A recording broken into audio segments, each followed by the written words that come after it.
चुनाव 2022 के लिए आरएलडी ने समाजवादी पार्टी के साथ गठबंधन किया।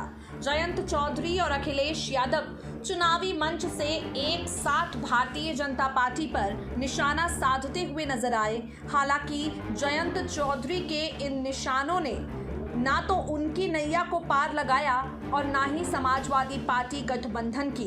जैसा कि आप सब जानते हैं, इस गठबंधन के बावजूद सपा को करारी हार मिली है।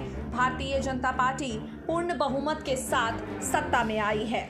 आपको बता दें, यूपी में विधानसभा चुनाव के बाद एमएलसी चुनाव के नतीजे भी आ गए हैं। राष्ट्रीय लोकदल की आगे की रास्ता कतई आसान नहीं है।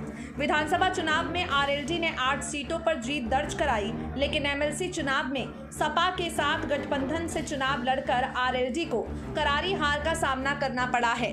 मेरठ, गाजियाबाद और गौतम बुद्ध नगर बुलंदशहर की सीट गठबंधन में आरएलडी को मिली। बुलंदशहर सीट पर प्रत्याशी नामांकन भरते ही पर्चा वापस लेकर भाजपा में शामिल हो गई। मेरठ की सीट पर आरएलडी नेता सुनील रोहटा की करारी हार हुई है।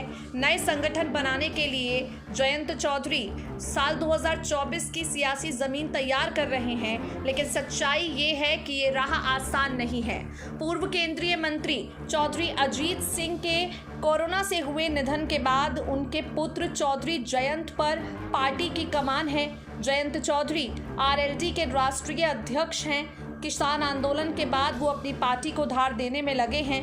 पार्टी को मजबूत करने में वो खुद विधानसभा चुनाव भी नहीं लड़े, लेकिन यहाँ पर जयंत चौधरी फिलहाल मुसीबतों से घिरे हुए नजर आ रहे हैं। मिली जानकारी की माने आरएलडी मुखिया जयंत चौधरी ने विधानसभा चुनाव के बाद प्रदेश के सभी संगठन भंग कर दिए थे।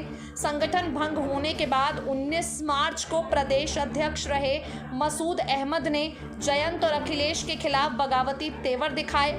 मसूद अहमद ने इस्तीफा दिया, लेकिन 1 महीने बाद भी जयंत चौधरी को जमीनी नेता अब तक नहीं मिल पाया है। यानी जयंत चौधरी की तलाश अब तक काबिल नेताओं पर जाकर पूरी नहीं हुई है, क्योंकि अब तक अपनी पार्टी में उन्हें ऐसा कोई काबिल नेता नहीं मिला है। नेक्स्ट 9 न्यूज़ नेशन की रिपोर्ट।